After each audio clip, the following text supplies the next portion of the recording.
संत समागम वांगाची भ्रम नको देवा विठ्ठल विठ्ठल विठ्ठल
कथेचा विस्तार बाबाजी सद्गुरु दास तुका जयांची केली या स्मरण होय सकळ विद्यांच्या अधिकरण तेची बंधू श्री चरण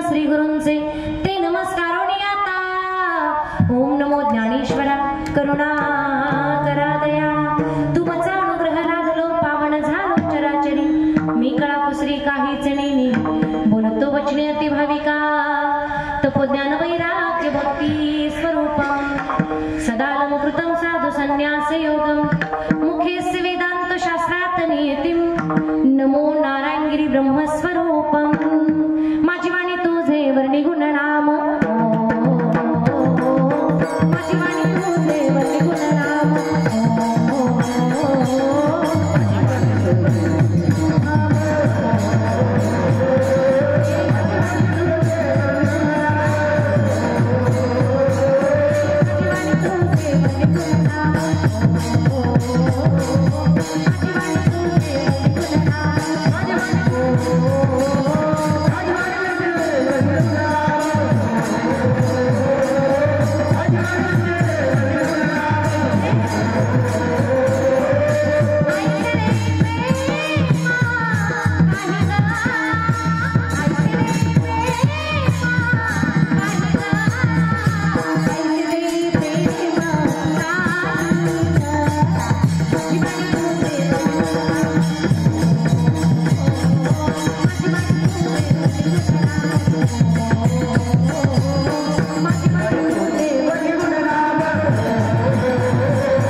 प्रसंगी कीर्तन रूपी सेवेकरता निवडलेला भंग पैठण गावचे सुख निवासी शांत संत आणि श्रीमंत या त्रिकुटाने एकत्रित असलेले साधू आणि वारकरी संप्रदायाचा प्रचार प्रसार करत असताना या वारकरी संप्रदायाचे स्तंभ बनले खांब बनले असे पैठण गावचे सुखनिवासी नाथ महाराजांचा चार चरणाचा आणि आजच्या अभंगातनं मागणारा अभंग आहे. विठ्ठल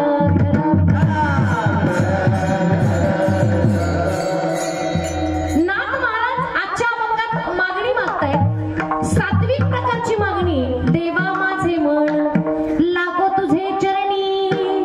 माझं चंचल मन आहे ना, ज्याला कोणी आवरू शकत नाही, ज्याला कोणी आवर घालू शकत नाही, आणि याला जर आवर घालायचं असेल, याला जर थांबवायचं असेल, याला जर शांत करायचं असेल, चंचलम ही मन कृष्णा प्रमाथे बलवत्रम तस्यहम निग्रामण्ये वायुरेव सुदुष्कुर. अरे वाऱ्यापेक्षाही चंचल हे मन, आणि हे जर शांत करायचं असेल तर देवा माझे मन लागो तुझे चरणी. आणि संसार व्यसनी पडू दे, संसाराच्या व्यसनात मला पडू देऊ नको देवा.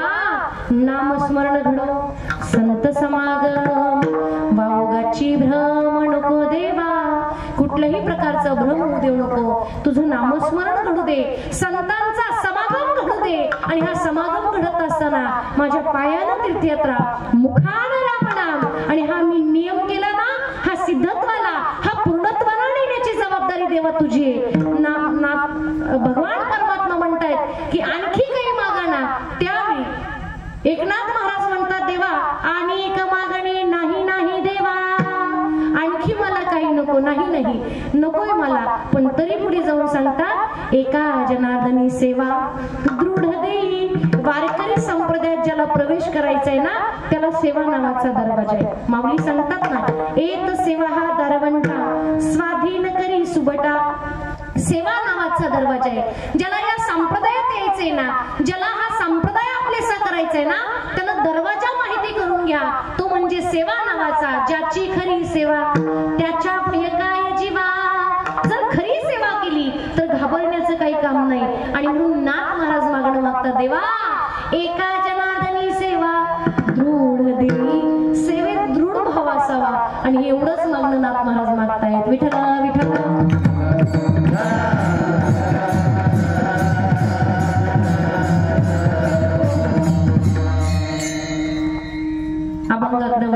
सेवेला सुरुवात करण्यापूर्वी छोटासा परिहार देणं गरजेचं. आज या ठिकाणी श्री क्षेत्र देवापूर आणि आपल्या या देवापूर गावामध्ये नावातच देवे जिथं देवाचा पूर आलाय काय नो, अत्यंत सुंदर असं गावाचं नाव आणि अत्यंत दिमाखानं गेली 7 दिवस चालू असलेला हा अखंड दिव्य ज्ञान यज्ञ सोहळा, त्याचबरोबर आदरणीय महाराष्ट्राचं भूषण भागवताचार्य हरिभक्त पारायण संगीताताई आणि आदरणीय ताईसाहेबांची कथा सुद्धा या ठिकाणी श्रीमद भागवत कथा या कथेचं सुद्धा आपण श्रवण केलं. ग्रंथ नव्हे हा श्रीकृष्ण, साक्षात भगवान श्रीकृष्णांची जाणीव ओळख नाही दर्शन तुम्हा आम्हाला ज्यांनी करून दिलं. आदरणीय ताईसाहेब कीर्तनात बसलेले आहेत. तसं कीर्तन माझं नाही, अभंग थोडी मी माझा घेतलाय आहे की नाही. अनेकदा आपण म्हणतो आमच्या कीर्तनात महाराज नाही, नाथबाबांचा अभंग सेवे करता घेत नाही आणि या कीर्तनात ताई सुद्धा या ठिकाणी बसल्यात. खरं तर माझं भाग्य, परम भाग्य की सेवेला साथसंगती करणारे महाराष्ट्रातले ख्यातनाम गुणीजन गायक वादक आहेत आणि त्याचबरोबर शिष्टिमाचार्य दादा असतील, गायनाचार्य दादा असतील, मृदंगाचार्य दादा आहेत. ही लहान लहान लेकरं यांच्यासाठी एकदा जोरदार टाळ्या महिला जोरदार टाळ्या. कारण ही भविष्यातली मी म्हणून कीर्तनकार मृदंगाचार्य गायनाचार्य होतील की नाही ह्याची गॅरंटी नाही, बरोबर ना. हे कीर्तनकार होतीलच हे असं काही सांगता येत नाही, पण भविष्यात चांगली मुलं म्हणून घडतील, भविष्यात एक आदर्श म्हणून ते समाजापुढे असतील. नाही माय बापांसाठी एक आदर्श, नाही माय बापासाठी एक चांगला मुलगा, गुणी मुलगा म्हणून ते घडतील यात काही शंका नाही. कारण वारकरी संप्रदायाची टाळ त्यांच्या हातात ते घडवलं, वारकरी संप्रदायाची माळ त्यांच्या गळ्यात घडवलं आणि म्हणून अत्यंत सुंदर असं हे वातावरण आहे. या ठिकाणी मला आदरणीय दादांनी फोन केला, गंगाराम भाऊ जाधव, आणि एवढ्या लांब येण्याचा योग आला. खरं तर हा योगायोगच होता, कारण पूर्वजन्मी सुकृते थोर केली ती आजी मज फळासी आली, परमानंदो आजी मानसी भेटी झाली या संतांची. या ठिकाणी योगायोगानं तुमची आमची भेट झाली. सुंदर असा हा कार्यक्रम आहे, सुंदर असा हा आयोजन नियोजन आहे. आज वास्तव जर आपण बघितलं तर ही वारकरी संप्रदायाची टाळी, तुम्ही आम्ही हा वारसा चालवतोय. गेली 7 दिवस झाले कीर्तनात बसतोय. महाराजांनी कीर्तन करावं, तुम्ही कीर्तन श्रवण करावं आणि हे कीर्तन श्रवण करता करता श्रवणाचे विसे बैसावे येऊनी साम्राज्य भुवनी सुखी नांदे. अरे साम्राज्यात जेवढं सुखी ना एवढं सुख तुमच्या आमच्या पदरात प्राप्त होतंय आणि सुख मिळवत असताना हे भगवान परमात्म्याचं नाव मुखात येते. टाळी तुम्ही वाजवताय, ही टाळी आता तुम्ही आम्ही वाजवतोय म्हणून नाही महाराज, ही टाळी चंद्रभागेच्या वाळवंटात साधू संतांच्या मेळाव्यामध्ये आणि त्यावेळी वाजलेली टाळी महाराज. एकच टाळी झाली चंद्रभागे वाळवंटी, माझा ज्ञान राजा, माझा ज्ञान राजा गोपालासी लाटी. एकच टाळी झाली, ही वारकरी संप्रदायाची टाळी, ही तुम्ही आम्ही वाजवतोय म्हणून चाललेली नाही. ही महाराज इवलेसे रोप लाविले बाई, त्याचा गेला गगनावरी मोगरा फुलला, मोगरा फुलला. आता या मोगऱ्याचा सुगंध एवढा दरवळतोय महाराज, एवढा या दिमाखानं आपण सप्ताह उभा केला. एक काळ असा होता, एवढं वैभव सप्त्याचं होतं का? जुनी माणसं आहे तिथं जाणकार मंडळी बसलेली, एवढं सप्ताहाचं वैभव नव्हतं महाराज. वारकरी म्हटलं की एवढं काहीतरी वाटायचं माणसाला, पण आता महाराज वारकरी म्हणजे 4 व्हीलर गाडीमध्येच बसून येणार. आता वारकऱ्याची शान महाराज, कारण ज्ञान असेल तर किंमत आहे, ज्ञान असेल तर किंमत आहे, अन्यथा किंमत नाही. आणि म्हणून आज भाग्यवान तुम्ही आम्ही आहोत की ज्ञानोबाऱ्यासारख्या साधून, तुकोबाऱ्यासारख्या साधूंनी तुमच्या आमच्यासाठी ज्ञानामृताचे झरे ठेवले. अरे एवढा मोठा समुद्र, एवढा मोठा ज्ञानाचा सागर, आणि तो सागर मात्र तुमच्या आमच्यासाठी छोट्याशा मटक्यामध्ये, छोट्याशा घागरीमध्ये तुम्हा आम्हाला देऊन आणि मग तुमच्या आमच्यासाठी तो दिलाय महाराज. नाही तर समुद्राला घाबरलो असतो आपण, घाबरलो असतो की नाही. एवढा मोठा समुद्र आपल्याला बघून भीती वाटली असती, पण हे सोपं करून सांगण्याचं काम मार्ग दावणी गेले आधी. दयानिधी संतते येण्याची बनते चालू जाता, न पडे गुंता कुठे काही, कुठल्याही प्रकारची गुंतागुंत नाही. अत्यंत सुंदर असा मार्ग तुमच्या आमच्यासाठी ज्या साधूंनी सांगितलंय.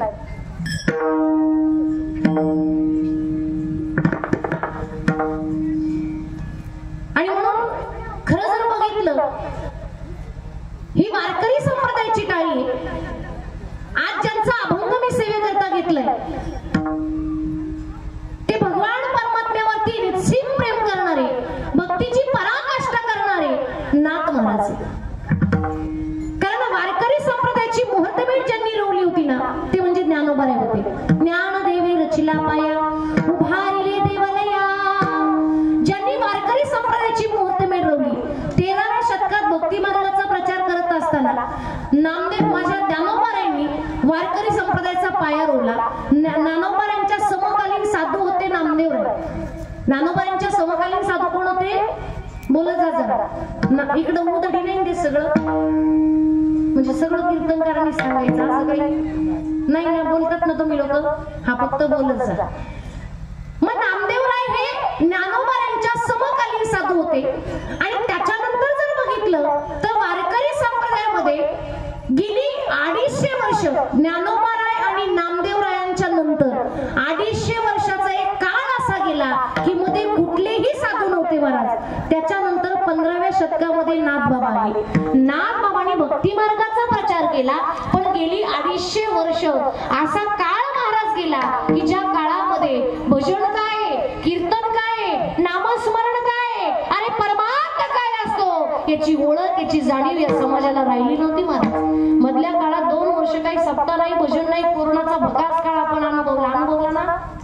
अनुभवला का महाराज? लोकांना भजनाचं कशाच काही नाही महाराज, फक्त खायचं प्यायचं आहे ना, जगलोय ना बस, एवढं स्वतःपुरतं माणसं जगत होती.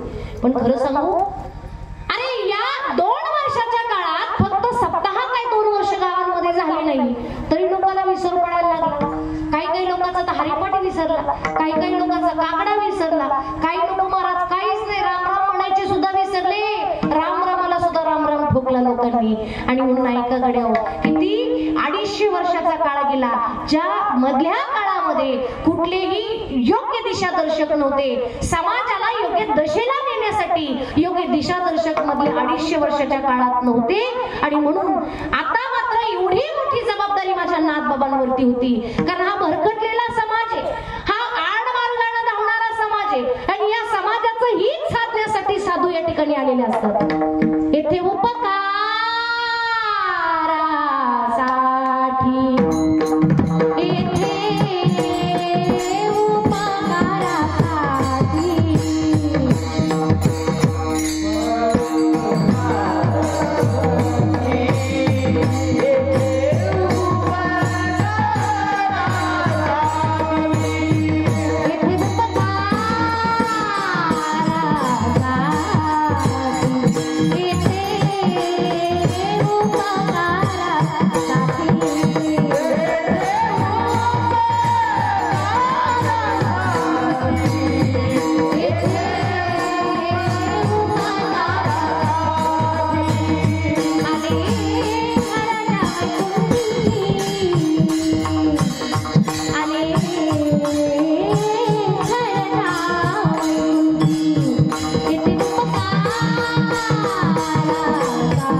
नाथ महाराज.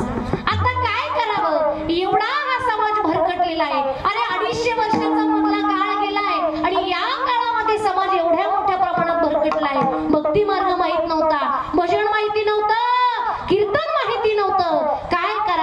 नाथ महाराजांनी या समाजाची नाडी ओळखली महाराज. आणि त्यावेळी नाथ महाराजांनी सर्वसामान्य लोकांच्या भावनेवरती आरूढ होऊन काही रचना निर्माण केल्या. त्याला आपण भारुड असं म्हणतोय. काय म्हणतोय? सत्वर पावगे मला भवानी आई रोडगा वाहीन तुला, सासू माझी जाच करती लवकर ने गे तिला, भवानी आई रोडगा वाहीन तुला. सासरा माझा गावी गेला तिकडेच खपवी त्याला, भवानी आई रोडगा वाहीन तुला. नंदेच कार्ट किरकिर करत खरूज होऊ दे त्याला, भवानी आई बोला बोला रोडगा वाहीन तुला. दादल्या मारून आहुती देईल, दादल्या मारून आहुती देईल, मोकळी कर गे मला, भवानी आई रोडगा वाहीन तुला. एका जनार्दनी सगळेच जाऊ दे, एका जनार्दनी सगळेच जाऊ दे, आणि एकटीच राहू दे, पगवाजा जाऊ दे, गायक जाऊ दे, ऐकणारे नको नको, ऐकणारे महत्वाचे. एका जनार्दनी सगळेच जाऊ दे आणि एकटीच राहू दे मला, भवानी आई रोडगा वाहीन तुला. महाराज नाथ बाबांनी या सर्वसामान्य लोकांची नाडी ओळखली महाराज. या लोकांच्या भावनेवरती आरूढ होऊन आणि हे जे वाङ्मय रचलं गेलं होतं. जबर मोठे ग बाई, जबर मोठे ग बाई,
जीवन येणाऱ्या जाणाऱ्यांना रोज पूर्णाचं जेवण जेवण घातलं जाते.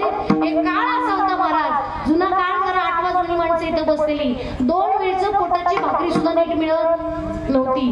त्यावेळी नाथ बाबाच्या घरी महाराज प्रसादाला लाईन लागायची, प्रसादाला लाईन लागायची. एवढं महाराज नाथ बाबांच्या घरी दान केलं जायचं, एवढं दातृत्व नाथ बाबांच्या इकडे होतं. एवढे श्रीमंत साधू नाथ महाराज होते. आणि भक्ती म्हणाल ना, अरे भक्ती नाही, भक्तीची पराकाष्ठा होती. कावडीने पाणी ज्या घरी चक्र पाणी,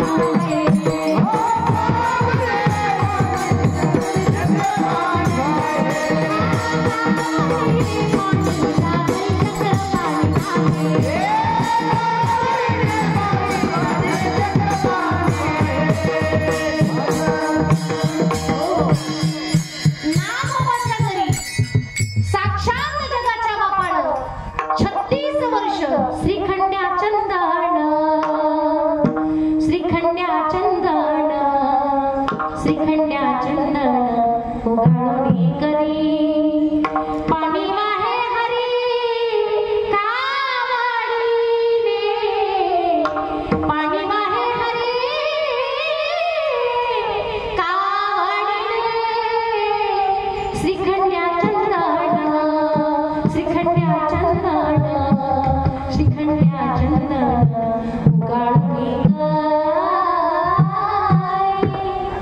जगाच्या बापानं 36 वर्ष नागबाबाच्या घरी काम करावं, गडी व्हावं, नागबाबाच्या घरी काम करावं, गोदावरीवरती जावं आणि कावडीनं पाणी घ्यावं श्री क्षेत्र पैठणला. नागबाबानं महाराज देवाची पूजा करावी, पाणी कुणी आणून द्यावं? जगाच्या बापानं. त्याचीच पूजा करायची, त्यालाच पाणी आणून द्यायचं. आता देव पूजा झाल्यानंतर आता गुणगुणे उघडून द्यायची, ती सुद्धा कोणी द्यायची माहिती? देवानं द्यायची. काय अधिकार असेल ना बाबांचा? अरे दत्त चोपदारी करी, साक्षात दत्तप्रभूंनी चोपदारी करावी एवढा अधिकार माझ्या नाथबाबांचा होता. आज ज्या साधूचा अभंग मी सेवेकरता घेतलाय ना, जे साधू आज अभंगातनं मागणं मागतायत ना, अरे मागण्याचा अधिकार होता. एकतर मागावं माणसानं, संबंधातनं मागणं असावं, संबंधातनं मागणं असावं किंवा सेवेतनं मागणं असावं. आता सेवेचा जर विचार केला तर अलीकडे एखादा नोकरदार वर्ग तो 28 दिवस 30 दिवस सेवा करतो, काम करतो, नोकरी करतो आणि शेवटच्या दिवशी पगार मागतो. सेवेतनं मागणे अधिकारी की नाही? अधिकारी. त्यानं सेवा केली किती दिवस? 30 दिवस. आता त्याचा पगार घेण्याचा दिवस आहे. सेवेतली माणसानं मागणी मागावी. आता संबंधाचं जर म्हणाल तर एखादी मुलगी आणि ही मुलगी ती तिच्या वडिलांकडे जर एखादी गोष्ट मागत असेल, तिचा हट्ट करत असेल तर तिचा अधिकार आहे की नाही? पुरुष मंडळी, द्यावंच लागतं बापाला. का? लेक महाराज, लेक.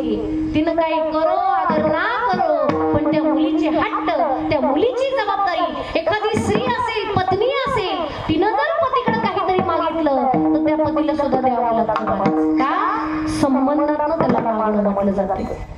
आता जर संतांचा विचार केला, नाथबाबांचा जर आपण विचार केला तर सेवेतनं मागणं आणि संबंधातनं मागणं म्हणाल तर सेवा काय करावी माझ्या नाथबाबांना? एवढी सेवा नाथबाबांची होती. सदोदित भगवान परमात्म्याचं चिंतन होतं.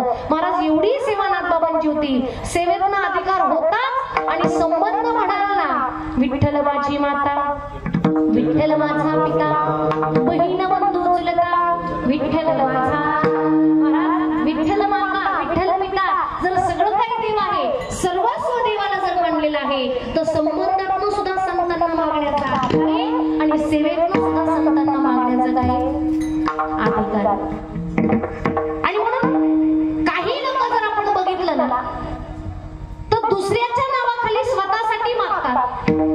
काही लोक दुसऱ्याच्या नावाखाली स्वतःसाठी मागतात, काही लोक स्वतःच्या नावाखाली स्वतःसाठी मागतात, पण काही लोक स्वतःच्या नावासाठी, समाजासाठी, इतरांसाठी मागतात. असे काही लोक असतात. आता एक वर्ग असा आहे, नावही स्वतःच आहे आणि मागतात पण स्वतःसाठी. एखादा मुलगा चांगला शिकला, चांगली डिग्री त्याला मिळवली, त्याचे सगळे डॉक्युमेंट्स त्याच्याकडे असतात. ते डॉक्युमेंट्स तो घेतो, एखाद्या कंपनी समोर जातो, कंपनीमध्ये जातो आणि त्या कंपनीत जाऊन तो विनंती करतो, मागणी मागतो. कशाची? नोकरी मिळवण्याची. म्हणजे स्वतःच्या नावाखाली स्वतःसाठी तो मागतो. दुसरा वर्ग जर आपण बघितला, दुसऱ्याच्या नावाखाली स्वतःसाठी मागतो. आता हा मोठा वर्ग दर 5 वर्षाला येतो, तुम्ही अमुक मतदान द्या, तुमचा काम आम्ही काम करून देतो. महाराज काय नाही, फक्त 5 वर्षानंतर आपल्याला भेट घ्यायला येतो. मधल्या काळात कुणी येत सुद्धा.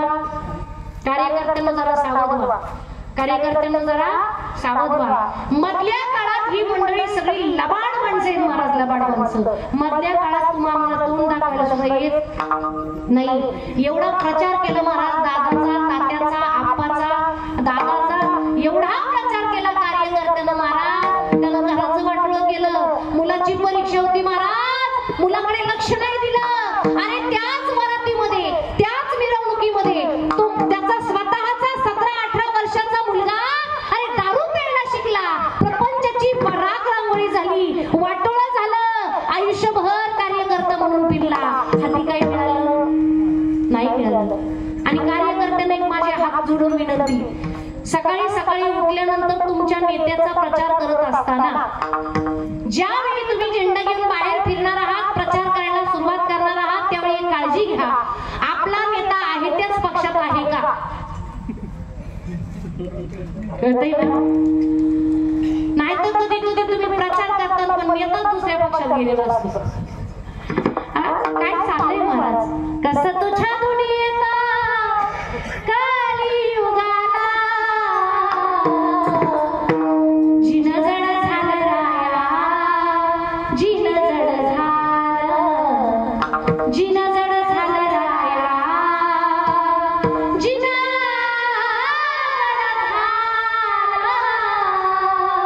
अरे सगळं मुश्किल झालं. एवढं भयंकर कलियुगाला कुणावरती विश्वास ठेवून उपयोग राहिला नाही महाराज. आणि म्हणून एक वर्ग असा आहे की दुसऱ्याच्या नावाखाली स्वतःसाठी मागतो, पण एक वर्ग असा आहे महाराज स्वतःच्या नावाखाली इतरांसाठी मागतो. आज ज्ञानोबाईंचं पसायदान तुम्ही ऐकलं ना?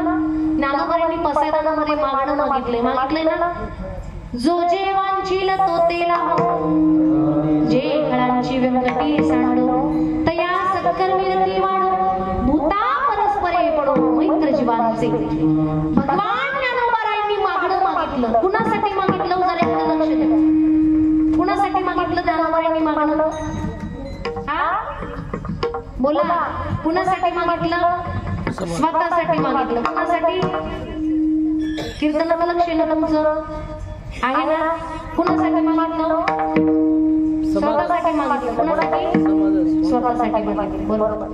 कारण ज्ञानोबा सांगतात ना, आता विश्वात्मके देवे येणे वाक्यज्ञ तोषावे, तोषोनी मज द्यावे, पसाय दाडही मज द्यावे, मला द्या. स्वतःच्या नावाखाली इतरांसाठी मागणं याला म्हणतात एकमेव असा वर्ग आहे महाराज, एकमेव असा वर्ग आहे की जो स्वतःच्या नावासाठी इतरांसाठी मागतो, स्वतःच्या नावाचा वापर करतो. आजचा अभंगाचा जर आपण विचार केला तर संतांना मागण्याची गरज नाही महाराज. एवढा वैभव बरा संतांकडे. चारी पदार्थ करीत मजुरी, मुक्ती भरत पाणी, तुका करी सहज बोले वाणी, त्यांच्या द्वारांत वेदांत शास्त्र वाहे पाणी. काय श्रीमंती महाराज संतांची. वेदशास्त्र ज्यांच्या द्वारात पाणी भरतात, चार मुक्ती ज्यांच्या घरी, सलोकता, स्वरूपता, सलिकता, संयुजता, चारही मुक्ती ज्यांच्या द्वारात पाणी भरतायत. एवढा अधिकार या संतांचा असताना संत मागतात त्याला कारण एकच आहे, काय मागावं हे समाजाला कळावं याकरता संत मागतात. कारण संतांच्या पायावरती पाय ठेवून चालणारी आपण माणसे. आणि म्हणून आजच्या अभंगाचे मागणं नाथबाबांनी मागितलंय अत्यंत सुंदर. नाथ महाराज म्हणतात हे चंचलमणी, याला शांत करणं एवढं सोपं नाही. आणि खरा परमार्थ करायचं म्हटलं तर या मनाला शांत करावं लागतं. आणि म्हणून नाथ महाराज मागतात, देवा माझं मन, देवा माझे मन लागो तुझे चरणी, देवा माझे मन लागो तुझे चरणी, देवा माझे मन लागो,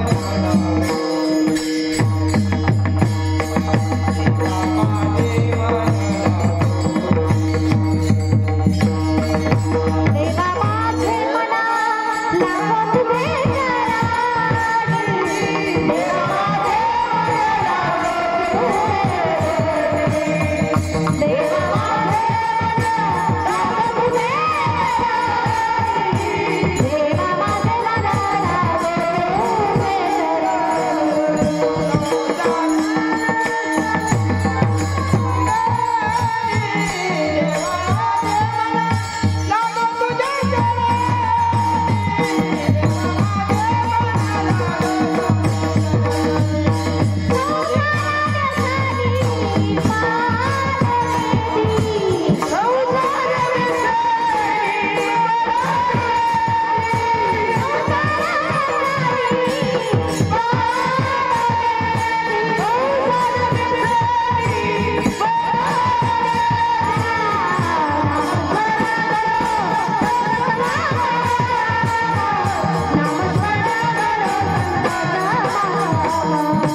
किती सुंदर मागणं मागतात. देवा माझं मन तुमच्या चरणावरती लागू दे. आता मनच का कारण सगळ्यात चपळ जर काय असेल ना, मनोमद करो मेघो मानिनी मदनो मरुत मा मदो मर्कटो मस्य मकारा दश चंचला. शास्त्रकार सांगतात जगामध्ये 10 चपळ वस्तू सांगितले आणि या 10 चपळ पैकी पहिलं चपळ जर काय असेल ना तर मन आहे. काय महिला मंडळ बसल्या बसल्या कुठे जाऊन येतं. आता जर म्हटलं ना पंढरपूर तर पटकन पंढरपूरला जाऊन येईल. आता जर माहेरची आठवण काढली तर बाया सगळ्या माहेरला जाऊन येतात. गरीब इथं बसल्या बसल्या घराला जाऊन याल जातात की नाही. बसल्या बसल्या सगळ्या गावात फिरून येईल. बहुत चंचल चपळ जाता येता न लगे वेळ. याला जायला वेळ लागत नाही, यायला वेळ लागत नाही. बरं किती सूक्ष्म आहे ऐका, किती सूक्ष्म आहे. आपल्या कंठात पुरितक नावाची नाडी. जरा ऐका बरं, जपून ऐका, व्यवस्थित ऐका. आपल्या कंठात पुरितक नावाची नाडी. आपल्याला स्वप्न पडतं का? पडतं ना. स्वप्न म्हणजे काय? रात्रीच्या वेळी तुम्ही झोपलेला असता, अर्ध्या रात्री पूर्ण अंधार आहे, दिवा विझवलेला आहे, पूर्ण गडद अंधाराच्या रात्री. आता थंडीचे दिवस असेल तर बुजगरून पांघरलेलं आहे आणि अशा अवस्थेत सुद्धा तुम्हाला स्वप्न पडतात. स्वप्न पडणं म्हणजे काय ऐका. आपल्या कंठात पुरितक नावाची नाडी आहे. या पुरितक नावाच्या नाडीचा जर आपण विचार केला तर तिचा आकार केवढा आहे, तिची साईज केवढी होती. नुकतंच जन्मलेलं एखादं बाळ, नुकतंच जन्मलेलं महिला मंडळ, एखादं बाळ नुकतंच जन्मले, त्याच्या डोक्याचा एक केस काढा, त्या केसाचे 100 तुकडे करा. केले हो की नाही? परत त्या 100 तुकड्याचे 100 तुकडे करा. 100 गुणिले 100 झाले किती? म्हणून 8वी पर्यंत पास ठेवले. 100 अधिक 100 कोण शेवतात, गुणले नाही. 100 गुणिले 100 होतात 10,000. त्या केसाचा एकतर जन्मलेलं बाळ, त्याच्या डोक्याचा केस किती सूक्ष्म असेल, किती नाजूक असेल. बरं त्या केसाचा सुद्धा 10,000वा भाग किती सूक्ष्म असेल. तेवढी सूक्ष्म आपल्या कंठात पुरितक नावाची नाडी आहे. तेवढी सूक्ष्म आपल्या कंठात पुरितक नावाची नाडी आहे. आणि आपल्याला स्वप्न कधी पडतं? अर्ध्या रात्री या पुरितक नावाच्या नाडीमध्ये मनानं प्रवेश केला की आपल्याला स्वप्न. मग विचार करा, मन किती सूक्ष्म असेल, किती सूक्ष्म असू दे गड्या. पण ह्या मनाच्या पाठी जर गेला ना, मनाची पाटील देह गावाचा, भरोसा याचा करू नका. याचा भरोसा करायचा नाही महाराज. अख्ख्या गावाला मार खाऊ घालील असं पाटील, अख्ख्या गावाला मार खाऊ घालील.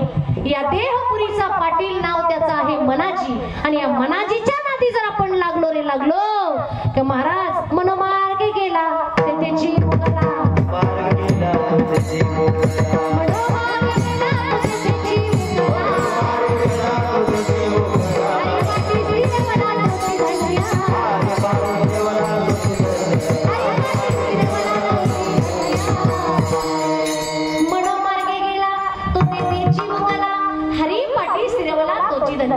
या मनाची पाटलाच्या पाठीमागे लागायचं नाही, या मनाच्या मागे लागायचं नाही. कारण सगळ्यात घातक जर कोण असेल ना तर हे मन आहे महाराज. आणि म्हणून या मनाला जर शांत करायचं असेल, आता कोठे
आनंदे तिचा मुखी असी वाचा बहिरे ऐक ठिकाणी रे आंधळे असी डोळे पांगुळे असी पाय तुका म्हणे वृद्ध होती तरणी रे नाचत जाऊ त्याच्या गावाला खेळ्या सुख देईल विसावा भगवान परमात्म्याच्या गावाला गेल्याशिवाय सुख मिळत नाही आनंद मिळत नाही खरं त्याच्या गावाला गेलं पाहिजे अलीकडे आपण जर बघितलं तर विसावा हा शब्द तुम्ही ऐकला असेल आपल्याकडे असतो का बाबा विसावा नाही नसतो विसावा विसावा कधी घेतात लोक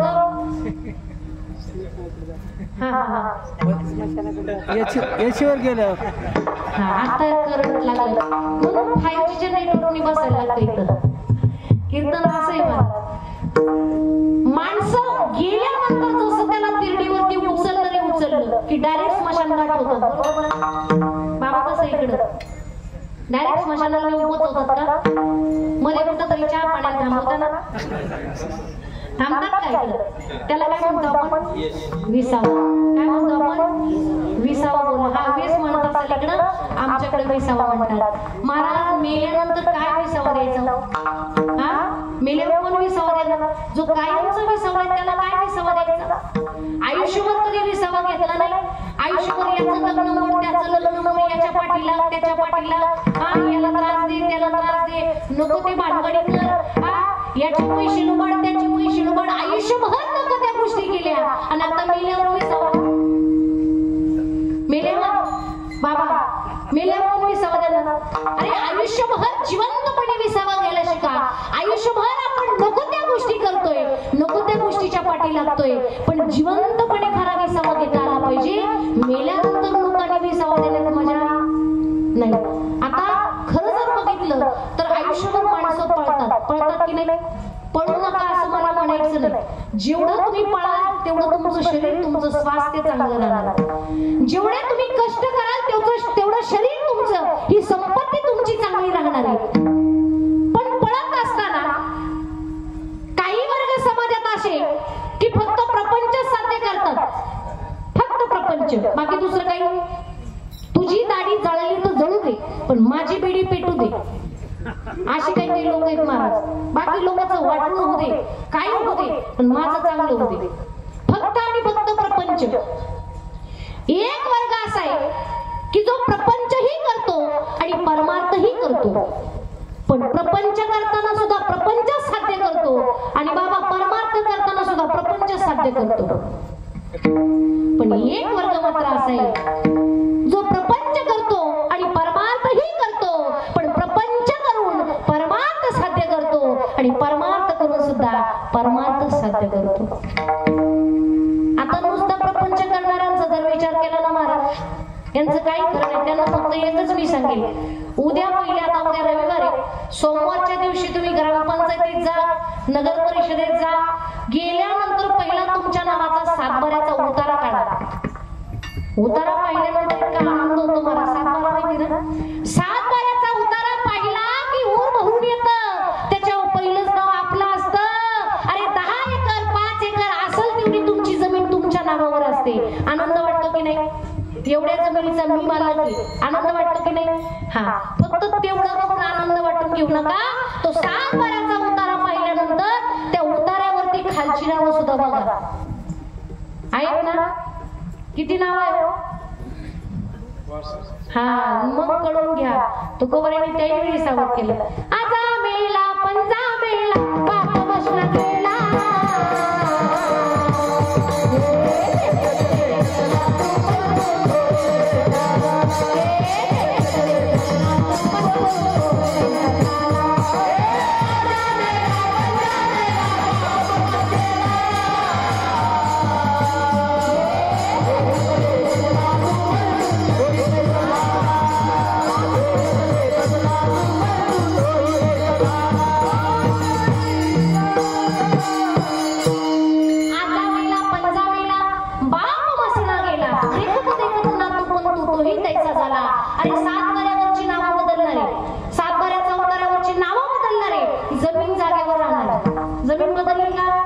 नाही मला जमीन एकच आहे पण आजानं केली पंजानं केली नातवानं केली पलटोंडानं केली तुम्ही केली एकच नाही मला संसार पूर्ण झाला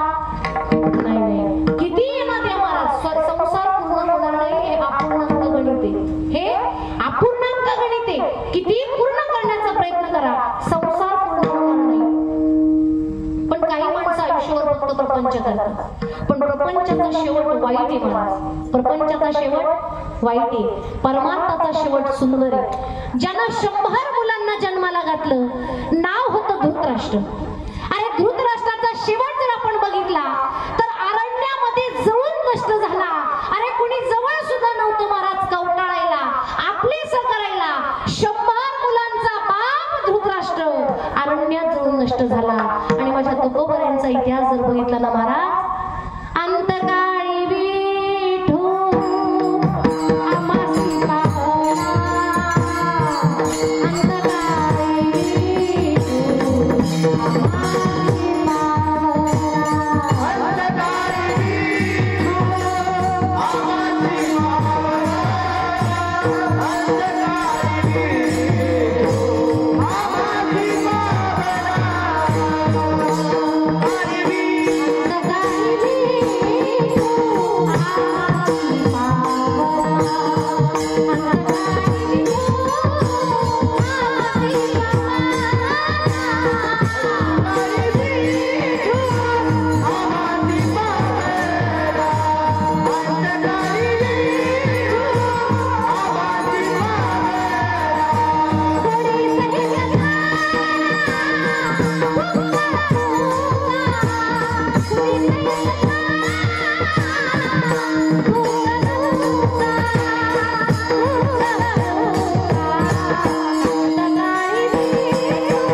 आम्हासी अंतकाळी विठू आम्हासी पावला, पुढी सहित झाला गुप्त तुका, गुप्त तुका. साक्षात जगाच्या बापानं घ्यायला यावं, याला म्हणायचं परमार्थातला शेवट. आणि संसारातला शेवट जर म्हणाला ना महाराज, काय नाही, ज्या मुलासाठी आयुष्यभर आपण करतो ना, तीच मुलं म्हणतात बाबा तुला काही समजलं नाही, तुला काही जमलं नाही, आयुष्यभर काही करता आलं नाही, आता तू गप्प बस. मुलं आपल्याला गप्प करतात, मुलं आपल्याला म्हणतात बाबा तुला काही करता आलं नाही.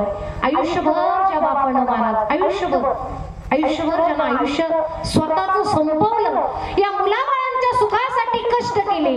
आठवा जरा काय कष्ट केले महाराज आपण. राबला असा या मुलांची सुख, यांना सुख मिळावं याच्यासाठी कष्ट केला असेल. पण हीच मुलं संसाराचा शेवट वाईट करतात महाराज. आई वडिलांचा फक्त एक स्वार्थ असतो, लोभा करणे सांभाळले. काय लोभ असतो? आपल्या पहिल्या श्वासाची साक्षीदार आपली आई असते. आपल्या पहिल्या श्वासाची साक्षीदार जर कोण असेल ना तर आपली आई असते. त्या आईची एकच अपेक्षा असते की शेवटच्या श्वासाचा साक्षीदार माझा मुलगा व्हावा, माझ्या शेवटच्या श्वासाचा साक्षीदार माझा मुलगा व्हावा. काय चुकीचं त्यांची अपेक्षा आहे? नाही महाराज. एवढं प्रत्येक माई बापानं मुलाबाळांसाठी केलेलं असतं. पण महाराष्ट्रात महाराज आज जर बघितलं तर वृद्धाश्रमांची संख्या कमी नाही, वाढत चालली. मधल्या काळात मूलचंद शर्मा नावाचं व्यक्तिमत्व, त्यांचा इतिहास किंवा त्यांचा आपण कहाणी ऐकली असावी, पुण्यामध्ये घडलेली घटना आहे. मूलचंद शर्मा नावाचं व्यक्तिमत्व, अरे मुलगा आणि मुलगी दोघंही फॉरेनला आहे. किती शिकवलं असेल, किती कष्ट केली असतील महाराज मायबापानं. मुलं जर फॉरेनला जात आहेत तर मायबापाचे काही कष्ट नाही त्याच्या मागे, मायबापानं कष्ट केले. आणि मुलगा मुलगी दोघंही फॉरेन कंट्रीमध्ये. आता एक काळ असा आलाय की पती आणि पत्नी दोघांचा संसार आहे. अरे मुलगा बाहेर आहे, मुलगी बाहेर आहे, पण महाराज किती वर्षाची सोबती असतात तो. अरे त्यावरती डाग मोडला, आथुरी एक कहाणी, भातुकलीच्या खेळामधली राजा आणि राणी. अर्थ मूलचंद शर्मांची पत्नी अर्ध्यावरती सोडून गेली. रिटायर झालेले मूलचंद शर्मा बराचसा वेळ आपल्या कामामध्ये जात होता. बँकेमध्ये सर्व्हिस करत होते. आपल्या कामामध्ये बराचसा वेळ जात होते. पण आज जर बघितलं तर रिटायर झाल्यानंतर जी माणसं आज काम करताना काम करून रिटायर झालेली माणसं आहेत ना, यांचा काळ फार अवघड आहे महाराज. कारण घरातल्या माणसांना त्यांची सवय राहिलेली नसते. 8-10 तास बाहेर जाणारी माणसं आता घरात जर हे यायला लागलेत ना तर बायको सुद्धा कंटाळा करते. कारण हे इकडं तोंड टाक, तिकडं तोंड टाक, वस कर, त्याच्यावर वस कर, त्याच्यावर तोंड टाक, ते जमत नाही महाराज. घरच्या माणसांना सवय राहिलेली नसते. आणि मग हे रिटायरमेंटचं आयुष्य फार वाईट असतं, फार वाईट असतं. म्हणून तर असं म्हणतात की 50 नंतर होता होईल तेवढी स्वतःची सुटका करण्याचा प्रयत्न करा. पुरुष मंडळी, स्वतःची सुटका करण्याचा प्रयत्न करा वयाच्या 50 नंतर. कारण 50 पर्यंत तुम्ही प्रपंचासाठीच गाढवासारखं राबलेले असता. पण त्याच्यानंतरचं जे आयुष्य आहे ना महाराज, हित ते करावे देवाचे चिंतन करून या मन. प्रथमेन जिता विद्या द्वितीयं नाजितं धनं तृतीयं नाजितं पुण्यं चतुर्थे करिष्यति. तिसरी अवस्था पुण्य संपादन करायची. पण 50 नंतर होता होईल तेवढं संसारी असावे, आसोनी नसावे आणि भजन करावे. वेळ स्वतःची सुटका करा. जेवढी म्हातारी माणसं आहेत ना, आणि आज जर स्वतःची सुटका करून घेतली नाही ना महाराज, शेवटचा काळ फार वाईट असतो. मग वाटतं आपण भक्ती करावी, शेवट किम करिष्यति. मग अवस्था कशी होती माहिती, रक्ती जाते, शक्ती जाते आणि मग भक्तीला लागावं वाटतं. मग राम म्हणता येत नाही, विठ्ठला म्हणता येत नाही, अशी अवस्था होते महाराज. आणि मग एवढ्या वाईट अवस्थेला गेल्यानंतर मग आपण काय करतो, ठाईचं वैसोनी कराय का चित्त चालत नाही महाराज. ज्या वयात योग्य वेळी योग्य त्या गोष्टी केल्या पाहिजे. प्रथमेन जिता विद्या द्वितीयं नाजितं धनं तृतीयं नाजितं पुण्यं चतुर्थे किम करिष्यति. तिसऱ्या अवस्थेत पुण्य संपादन करा. आणि नाही केलं ना महाराज तर जन्म वाया जाईल, निरर्थक जाईल. याच्यासाठी सांगतो तुम्हासी भजारे विठ्ठला, आणि नाही तरी गेला जन्म वाया. महाराज मूलचंद शर्मांच्या जीवनात झालं काय, रिटायरमेंटची अवस्था. पत्नी जी सहचारणी होती, जिनं 7 जन्माच्या अनाभाका खाल्ल्या होत्या, अरे जी सर्वस्व होती ही सोडून गेलेली. मुलगा नाही, मुलगी नाही, एकाकी जीवन झालं. आणि या एकाकी जीवनामध्ये विचार करा काय अवस्था असेल त्या माणसाची. कुठं दिवस काढू, कुठं वेळ घालवू, ही अवस्था त्या माणसाला प्राप्त झाली. आणि याच दुःखात कर्म धर्म संयोग त्यांच्या जीवनात पॅरालिसिस सारखा अटॅक, पॅरालिसिसचा किंवा त्याला अर्धांगवायू आपण म्हणतो, हा अर्धांगवायूचा झटका त्यांना आला. अरे जी कामं स्वतःची स्वतः केली जात होती ना, ती स्वतःची स्वतः आता होत नव्हती. मुलांना पैसे पाठवले, मुलीनं पैसे पाठवले, केअरटेकर ठेवला, एक माणूस सेवेकरता ठेवला. आता त्या माणसाचं महाराज ऍग्रीमेंट संपलं. किती दिवस सांभाळणार आहे? ज्याची पोटाची रोजीरोटी, ज्याची पोटाची भाकरी त्याच्यावरती आहे. आता त्याचं कुटुंब याच्या पैशावरती चालत होतं. मुलांनी पैसे पाठवणे बंद केलं, मुलीने पैसे पाठवणं बंद केलं. आता या माणसानं काय केलं, मूलचंद शर्मांना उचललं आणि एका हॉटेलच्या लॉजच्या रूम मध्ये नेऊन सोडलं. 2 दिवस 3 दिवस अन्न नाही, पाणी नाही, तडफडून तडफडून या मूलचंद शर्मांना मृत्यू आला. विचार करा, ज्याचा मुलगा फॉरेनला आहे, ज्याची मुलगी फॉरेनला आहे, अशा माणसाला मृत्यू आला तडफडून तडफडून महाराज. त्याच्या शेवटच्या श्वासाला त्याचा अंतकाळ महाराज गोड नाही झाला. काही बापांना श्राप दिले असेल की आशीर्वाद, बोला बाप आहात ना तुम्ही, बापांना श्राप दिले असेल की आशीर्वाद. आई बाबाचा तळतळ फार वाईट असतो. तरुण मंडळी, माय बाबाचा तळतळ घ्याल ना, आयुष्यात कधीच तुम्ही सुधारणार नाही, आयुष्यात कधी तुम्हाला काही मिळणार नाही. फक्त माय बाबाचा तळतळ घेऊ नका. आणि माय बाबाचे आशीर्वाद घेताना आयुष्यात कधी काही कमी पडणार नाही, कधीच काही कमी पडणार नाही. या बापाचा तळतळ घेताना वाजवायचं तर जोरात वाजवा, टाळ्या.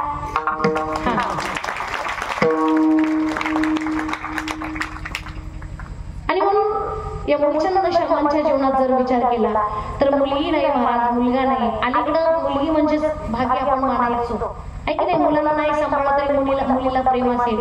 कित्येक मुली सुद्धा आपण अनुभवल्या महाराज. कोरोनाच्या काळात अंत्यविधी बघितले महाराज, कशावरती, व्हिडिओ कॉलवरती.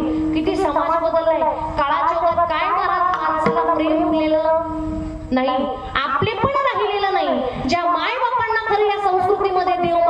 जातं. अलीकडे लोक म्हणतात संत ग्रंथ महाराज आम्ही भागवत कथा ऐकली, आम्ही भागवताचं पारायण केलं, आम्ही नामस्मरण केलं, 7 दिवस कीर्तन श्रवण केली, आम्हाला देव भेटला नाही, साधं गोपाल कृष्णांनी दर्शन सुद्धा दिलं नाही. असं कोण म्हटलं देव भेटतो? कुणाला भेटलं का आतापर्यंत? इकडं गायकांना, मृदुंगाचार्यांना कुणाला भेटलं का देव? देव भेटतो? कोण म्हटलं देव भेटतो? अरे देव भेटत नाही, तुम्ही आम्हीच देव आहोत. सर्वांना देहादेही सगळ्यांच्या हृदयामध्ये देव आहे. ममैवांशो जीवलोके जीवभूत सनातन मनःषष्ठानीन्द्रियाणि प्रकृतिस्थानी कर्षति. भगवान परमात्म्याचे तुम्ही आम्ही अंश आहोत. देव शोधण्याच्या भानगडीत पडू नका, देव मिळेल याची अपेक्षा करू नका. मिळालेला देव कळावा याकरता संत आहे, मिळालेला देव कळावा याकरता ग्रंथ आहे. हे ग्रंथ समजून घ्या, हे संत समजून घ्या. जीवनात कधी काही कमी पडणार नाही महाराज, कधी काही कमी पडणार नाही. आणि या संतांनी ग्रंथांनी सांगितले मातृदेवो भव, पितृदेवो भव, आचार्य देवो भव, आतिथ्य देवो भव. आई देव आहे, वडील देव आहे, घरी आलेला अतिथी देव आहे. परत वैष्णवाचं घर जर बघितलं ना, आम्ही ज्यांच्या घरी आज जेवण केलं, खरंच महाराज वैष्णवाचं घर येत आहे. किती गोड अनुभव आला. वैष्णवाचं घर याला म्हणायचं वैष्णवा खरी सर्वकाळ सदा झणझणती टाळ कन्या भागीचे भारे सदा नाम गारे वैष्णवा खरी सर्वकाळ सदा झणझणती टाळ. हे वैष्णवाचं घर आहे महाराज. आणि मग किती संसार करण्याचा प्रयत्न केला, संसारातला शेवट वाईट आहे आणि परमार्थातला शेवट गोड आहे. संसाराचा जर विचार केला, एकाचं लग्न झालं, लग्न झाल्यानंतर आता मुंबईचं अलीकडे लोकांना पुण्याचं मुंबईचं फार अट्रॅक्शन आहे ना. मुलगी जर पुण्याला दिली, मुलगी जर मुंबईला दिली तर ती फार सुखात राहील असा एक गोड तरी समज बऱ्याचशा लोकांचा आहे. अलीकडे लोक शेतकऱ्याच्या पोराला मुलगी द्यायला हो म्हणत नाही. पण लक्षात ठेवा मुलीच्या बापा हो, वावर आहे तर पावर आहे. तुम्ही किती प्रगती केली, तुम्ही विज्ञानाच्या युगात जगता, विज्ञानाच्या युगानं कितीही प्रगती करू द्या गाड्या हो, पण भाकर काय गुगलवरती डाउनलोड करता येणार नाही. ते शेतातच आपल्याला पिकवायला लागणार आहे, अरे दाणे तयार करावे लागणार आहे, घाम गाळावा लागणार आहे. आणि म्हणून जगाचा पोशिंदा जर खरा कोण असेल ना तर शेतकरी महाराज. शेतकरी इतका श्रेष्ठ जगात कोणी नाही दादा. शेतकरी इतका आजही तुम्ही शेतकऱ्याकडे भाजी घ्यायला गेला ना, शेतकऱ्याच्या मापात पाप नसतं बाबा, उलट 4 दाणे जास्त टाकले जातात. बरोबर ना, 4 दाणे जास्तच पडतात. आणि म्हणून नवीन लग्न झालं मुंबईला, मुंबई सारख्या शहरामध्ये मुलगी दिली. आता जावई आणि मुलगी मुंबईला गेली. आता मुंबईचं लाईफस्टाईल जर आपण बघितलं तर जबाबदारीनं बोलेल, जाणीवपूर्वक बोलेल, माफी मागून बोलेल. कुणी जर असेल मुंबईकडचं, महाराज सगळं घड्याळावरती जीवन आहे. सकाळ संध्याकाळ लोकलचे धक्के, फक्त उभं राहायचं महाराज, काय नाही आपोआप ढकललं जाते. हा एवढी वाईट अवस्था आहे. आणि त्याही पेक्षा महत्वाची गोष्ट, बाल्या बाली 10 बाय 10 ची खोली, ह्याच्यापेक्षा वेगळं जीवन नाही. आणि आता मात्र असं जोडपं 10 बाय 10 च्या खोलीमध्ये ते राहायला सुरुवात झाली. यानं सकाळी उठावं, त्या लोकलचे धक्के खात रोज कामाला जावं आणि संध्याकाळी फार उशिरा घरी यावं. 2-3 महिने झाले हा प्रपंच चालू आहे. या प्रपंचाच्या राहणगाडीमध्ये एक दिवस त्याला उसंती मिळाली. त्या असणाऱ्या घरामध्ये, त्या 10 बाय 10 च्या खोलीमध्ये एक छोटासा बेड होता 6 फुटाचा. बाजूलाच एक थोडस किचन बनवलेलं होतं आणि 2-4 पाचके बुचके, त्याच्यातच ती खोली संपली. आता त्या खोलीत पाय द्यायला सुद्धा पाहुणा आला तरी जागा राहणार नाही, अशी अवस्था त्या खोलीची झाली होती. आणि मग यांनी जेवावं, खावावं, तिथंच बसावं त्याच खोलीमध्ये, त्या असणाऱ्या छोट्याशा बेडवरती. तेवढीच जागा मला, तिथंच जेवायचं, तिथं झोपायचं, सगळी जागा तेवढीच. आणि एवढ्या वाईट अवस्थेमध्ये ही प्रपंचाचं राडगाडगं चालू झालं. एक दिवस त्या बेडवरती, त्या खाटावरती पडल्या पडल्या हा नवरा त्या बायकोला म्हणतो, का ग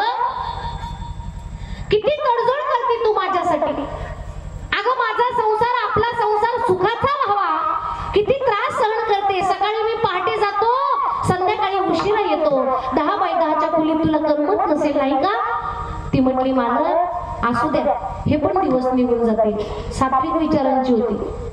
असं हा बोलता बोलता तिला म्हटलं, का ग 4-2 महिन्यानं 1-2 वर्षानं आपल्या घरात जर यदा कदाचित एखादं बाळ झालं, पाळणा हल्ला, आणि आपल्या घरात जर 2-4 वर्षात एखादं बाळ जन्माला आलं, तर आपल्याला त्याला ठेवण्यासाठी पाळणा ठेवायला सुद्धा जागा नाही. एवढी वाईट अवस्था आहे. तुला त्याचं काही वाईट वाटतं का नाही? ती बायको हुशार होती, सात्विक होती, संसारिक होती. ती म्हटली, मला काळजी करू नका, आपल्या बाळाला ठेवायला जर पाळण्याला जागा नसेल, जोडी बांधायला जागा नसेल ना, तर आपण दोघं झोपले ना या बेडवरती, तुम्ही थोडस बाजूला सरका की मध्ये त्याला जागा होईल. हे लगेच हुशार होतं, लगेच बाजूला सरकलं, आणि बाजूला सरकल्यानंतर मध्ये त्यानं बाळाला जागा केली. हिला आनंद झाला, त्यालाही आनंद झाला, पण हा जरा जास्तीचा विचार करणारा होता. आणि हा सहज म्हटला, का ग जर आपल्याला यदा कदाचित जुळं झालं, मग जुळं कळतं ना. ती म्हटली, काळजी करू नका, तुम्ही आणखी तिकडं सरा, आणि तुम्ही अजून थोडं सरकला की मग त्याला सुद्धा जागा. यानं पटकन थोडं बाजूला सरकला. बघता काय, 6 फुटाच्या पलंगावर खाली पडला, दणकन खाली पडला, आणि पडल्याबरोबर त्याचं कंबरड मोडलं. माझा छोटासा प्रश्न आहे तुम्हाला, झालेल्या लेकरानं कंबरड मोडलं का होणाऱ्या लेकरानं कंबरड मोडलं? झालं होतं का? अजून व्हायचं त्यानंच कंबरड मोडलं. ही संसाराची अवस्था आहे मला. आणि म्हणून काही लोक फक्त प्रपंच करतात, काही लोक परमार्थ करतात, काही लोक प्रपंच परमार्थ करून फक्त प्रपंच साध्य करतात, पण काही लोक प्रपंच परमार्थ दोन्ही करताना प्रपंच आणि प्रपंचातनं सुद्धा परमार्थ साध्य करतात, आणि परमार्थातनं सुद्धा परमार्थ साध्य करतात. तो वर्ग म्हणजे साधू संत महात्मे. आणि म्हणून नाथबाबा सांगतात, देवा माझे मन लागो तुझे चरणी, संसार व्यसनी पडवून दे. संसार केला महाराज, पण संसाराच्या व्यसनात साधू संत महात्मे पडले नाही. कुठलीही गोष्ट अति झाली की त्याला व्यसन म्हणायचं, कुठलीही गोष्ट अति झाली की त्याला व्यसन म्हणायचं. संत रामदास स्वामींनी सांगितले, अति गोपता कार्य जाते लयाला, अति नम्रता पात्र होते भयाला, अति कामते कोणतेही नसावे, प्रमाणामध्ये सर्व काही असावे. सगळ्या गोष्टीला लिमिट सांगितले, प्रमाण सांगितले. संसार जर तुम्ही अति प्रमाणात करण्याचा प्रयत्न केला तर ते व्यसन होते.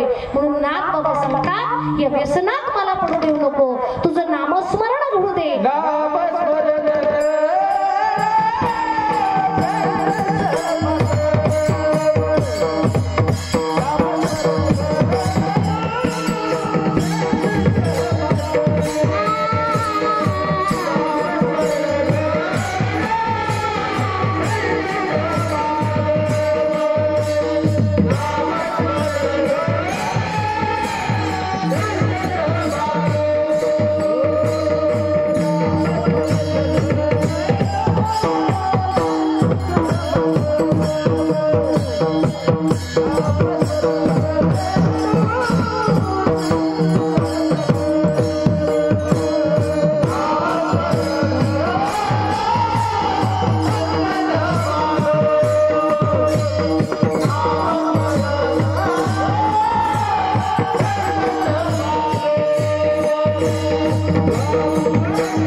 Thank you.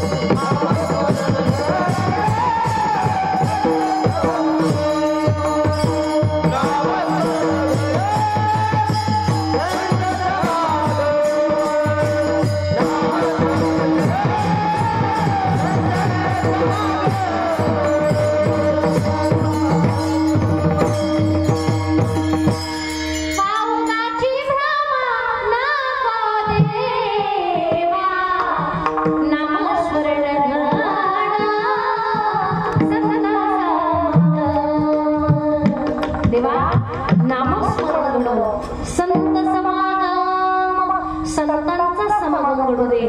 कारण खळाची संगती कामा नाही. खळाच्या संगतीत जर गेलो तर जीवनाचा तोटा होईल, जीवनात दुःख मिळेल. आणि संतांच्या संगतीत जर गेलं तर संतांचे संगती मनोमार्गती आकळा श्रीपती येणे बनते. देवाला आकळवता येईल, देव आपलेसा करता येईल. आणि म्हणून संतांच्या समागमात जाऊ दे. नामस्मरण घडू, मुखानं नामस्मरण घडू दे. कारण मुखात जर रामाचं नाम आलं मग राम नामी उपजे आवडी आणि सुख घडोघडी वाढू लागे. सुख वाढू लागतं महाराज. रामाच्या नामात एवढी ताकद, रामाच्या नामात एवढी ताकद आहे. अलीकडं फार मोठं दुर्भाग्य तुमचं आमचं की अनेक असे लोक आपण बघतोय, अनेक असे खेडेपाडे आपण बघतोय की प्रभू रामचंद्रांचं नाव न घेता रावणाला देव मानणारी लोक अलीकडे आपण बघतोय. आमच्या भागात जर तुम्ही इकडे आला ना, थोडं पुण्यात मावळ प्रांतात जर गेला तर काही आदिवासी लोक असे महाराज, त्यांनी शर्ट वरती रावणराज म्हणून नाव टाकलेले. रावण आमचा देव आहे आणि राम आमचा दुश्मन आहे असं अगदी स्पष्ट सांगितलं जाते. अरे थोडक्याशा पैशासाठी तुम्ही धर्मांतर करायला लागला, थोडक्याशा पैशासाठी. अरे काही जीवनावश्यक वस्तू तुम्हाला मिळायला लागल्या, काही 4 पैसे तुम्हाला कुटुंबासाठी मिळायला लागले, म्हणून काही नालायक लोक स्वतःच्या धर्मांतर सुद्धा करायला लागले. फार मोठं वाईट वाटतं मला, फार मोठं वाईट वाटतं. किती काळ झालं आपल्याला स्वातंत्र्य मिळून? तरुण मंडळी इथं बसलेली, किती वर्ष झाले स्वातंत्र्य मिळून? बोला. अजून 100 वर्ष पण पूर्ण झालेत का? नाही. किती वर्ष गुलामगिरीतली माणसं आहेत आपण? बोला. किती? 150? नाही. अरे 900 वर्ष गुलामगिरीत जगलेली माणसं आहेत आपण. किती? 750 वर्ष यवनांनी आपल्यावरती राज्य केलं.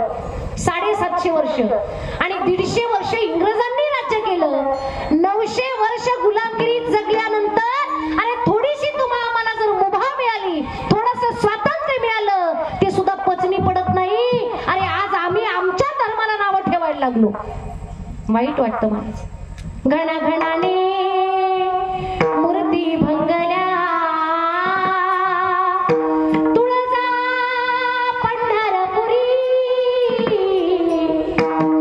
अरे एक काळ असा होता आमचा देव सुद्धा देवळात ठेवू दिला नव्हता. आमच्या देवाला देवळात जागा नव्हती. गणागणांना मूर्त्या फोडून टाकल्या. हिंदूंच्या आया बहिणींना वाटवलं गेलं. नाही, हिंदूंच्या दारासमोरची तुळस तोडली गेली, हिंदूंची मंदिरं नष्ट केली गेली. लहान लहान मुलांना बघितलं की नाक कान कापून घ्यायचं. तरुण मुलांना पाहिलं वेड बिगारीस लावलं जायचं. अरे तरुण स्त्रियांना पाहिलं. बरं दिवसा एक काळ असा होता महिला मंडळ की दिवसा ढवळ्या स्त्रीची आबरू लुटली जायची. सामान्य स्त्रियांचं सोडा, पण त्या काळात एक काळ असा आला की जागीरदाराच्या स्त्रिया सुद्धा सुरक्षित राहिल्या नव्हत्या महाराज. जागीरदाराच्या स्त्रिया सुद्धा. छत्रपती शिवाजी महाराजांचे वडील शहाजीराजे भोसले यांचे लहान भाऊ खेळोजीराजे भोसले आणि यांच्या पत्नी ज्यावेळी आंघोळीला निघाल्या होत्या, यवनांचे घोडे ज्यावेळी आले आणि यवनांच्या घोड्यांनी महाराज एका त्या स्त्रीला पाहिलं. जागीरदाराची पत्नी होती तरी सोडलं नाही महाराज. भर दिवसा त्या स्त्रीवरती अन्याय केला. एक घटना अशा घडत होत्या महाराज, एक घटना. का जिजाऊ घडल्या, का शोभा घडले, अरे का स्वराज्य निर्माण झालं, याची जाणीव थोडीशी आहे का आपल्याला? वेड्यासारखं लखोजी जाधव शहाजी राजांना पाहत होते. त्याला कारण होतं. खंडागळ्याच्या हत्तीचं प्रकरण झालं. दत्तोजी जाधवांना कळत नकळत रागाच्या भरात शहाजी राजांकडनं स्वतःच्या मेवण्याचा खून झाला, मारलं गेलं. अरे एवढा वाद विकोपाला गेला. जाधव कुटुंब आणि भोसले कुटुंबामध्ये एवढे वाद निर्माण झाले. वेड्यासारखं सासरा जावायला शोधत होता आणि सासऱ्याला खबर लागली, लखोजी जाधवांना खबर लागली. ऐका, शहाजी राजा भोसला कुठे? जुन्नरच्या किल्ले शिवनेरीच्या पायथ्याशी. जो किल्लेदार आहे त्या किल्लेदाराच्या घरात हे ज्यावेळी कळालं महाराज, पहाटे पहाटे अख्ख्या जुन्नरला वेढा दिला आणि किल्लेदाराच्या घरासमोर जाऊन माझे लखुजी जाधव कडाडले. कुठे शहाजी राजा भोसला? किल्लेदारानं बाहेर यावं, आवाज द्यावा, सांगावा नाही शहाजी राजा इथे नाहीये. नाही पळकुंडा कुठला? पळतोय कसा? मर्द नाही, नाना तऱ्हेनं बोलू लागले आणि आपल्या मित्राबद्दल कुणीतरी बोलतोय. किल्लेदारांना राग आला. अरे शमशेर काढली, तलवार काढली आणि लखुजी जाधवांबरोबर युद्ध चालू झालं. खन खन असा तलवारीचा शमशेरीचा आवाज जिजाऊन ऐकला. गरोदर अवस्थेतली जिजाऊ बाहेर आली, वाड्यातनं बाहेर आली. बघते तर काय, रागानं लालबुंद झालेले दोघे बापाला लढताना पाहिलं. जिजाऊला वाईट वाटलं. मग जिजाऊ समोर आली आणि आपल्या बापाचा हात पकडला. आबासाहेब संपवा एकदाच, सगळं संपवून टाका. हात पकडला, कपाळावरती ठेवला आणि स्वतःच कुंकू पुसण्यासाठी बापाला सांगितलं, एकदाच पुसून टाका लेकीचं कुंकू. हा शब्द ज्यावेळी बापानं ऐकलं ना महाराज, बापाच्या काळजाचे तुकडे तुकडे झाले. कारण अजून असा बाप जन्माला यायचा की आपल्या मुलीचं सुख हिरावून घेणारा आहे की नाही? आपल्या लेकराचं सुख हिरावून घेणारा बाप अजून जन्माला यायचंय महाराज. बाप स्वाभिमानी बाणा, बाप कणखार कणा, त्याच्या काळजात सुखा लाजळूच्या संवेदना. बाप तलवार ढाल, बाप पेटाळी मशाल, बाप जागत म्हणून घर झोपात कुशाल. त्याला बाप म्हणायचं महाराज. ज्यावेळी जिजाऊनं सांगितलं माझं कुंकू पुसून टाका, त्यावेळी जाणीव झाली, अरे माझ्या लेकीचा, माझ्या जिजाचा संसार मी उद्ध्वस्त करतोय. जिजाला आश्वासन दिलं, जिजा अगं तुझा बाप जोवर जिवंत आहे ना, तुझ्या कुंकवाला धक्का लागू देणार नाही. त्याच्या आवाजाचा काही प्रॉब्लेम आहे का? तुझा बाप जोवर जिवंत आहे ना, तुझ्या कुंकवाला धक्का लागू देणार नाही. उलट लखोजी जाधवांनी जिजाऊला सांगितलं, जिजा अगं राजा शहाजीनी नाही ना मला बोलावलं, पण तुला बाळ झाल्यानंतर तुझा बाप येईल, तुझ्या लेकराला भरपूर आशीर्वाद देईल जिजा, भरपूर आशीर्वाद देईल. एक काळ असा होता महाराज यवनांचा.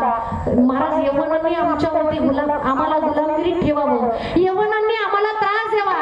पण त्यावेळी या दोनही गटामध्ये किंवा शहाजी राजांना सोडलंय असा भास या सरदारांना झाला.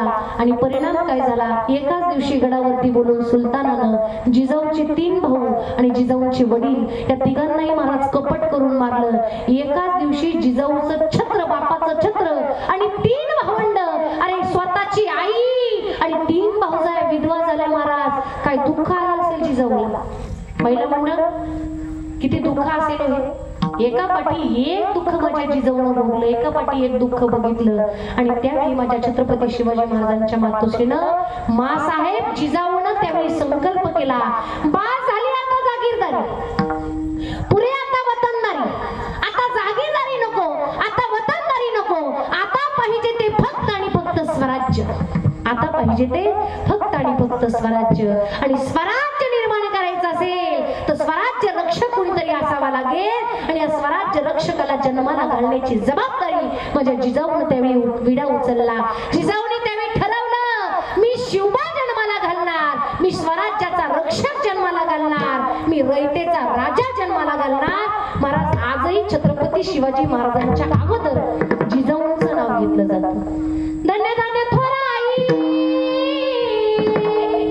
शिवरायाची जिजाई, धन्य धन्य थोर आई शिवरायाची जिजाई. आज तुझी तो महाराष्ट्र सारा मुजरा मानाचा जिजाई.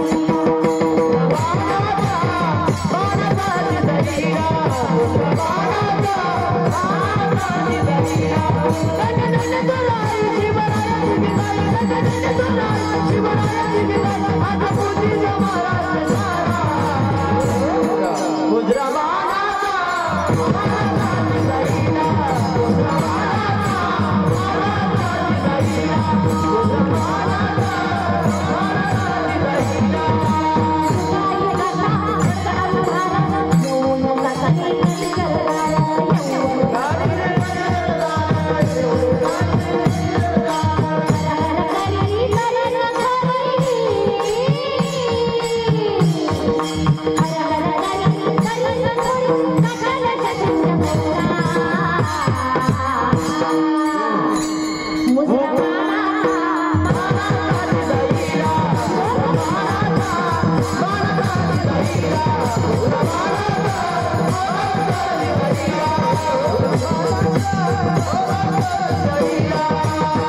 मुजरा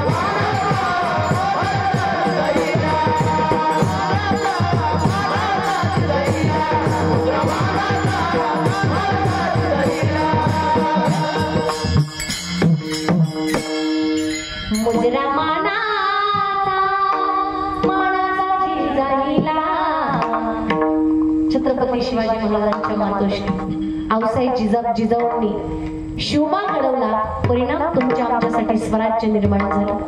आणि म्हणून रयतेच्या काडीला सुद्धा धक्का लागला पाहिजे नाही पाहिजे.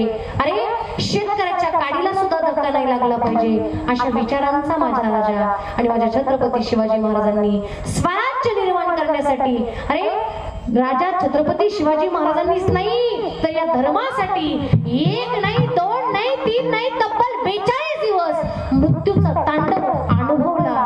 तो म्हणजे माझा स्वराज्याचा धाकला धनी बाळ शंभू राजा.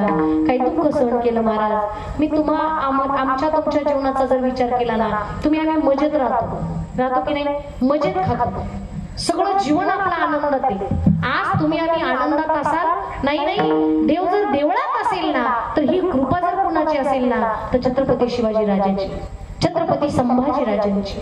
मग ही तुमच्या आमच्यावरती जर कृपा या देवतांनी करून ठेवलेली ना माझी हात जोडून विनंती फक्त काही वर्ष झाले तुम्हाला आम्हाला स्वातंत्र्य मिळून मग आपल्या धर्माबद्दल जर तुम्ही वाईट बोलत असाल आपल्यातलीच लोक आपल्या धर्माबद्दल वाईट बोलतात. हे काय बाहेरून आलेलं नाही मला.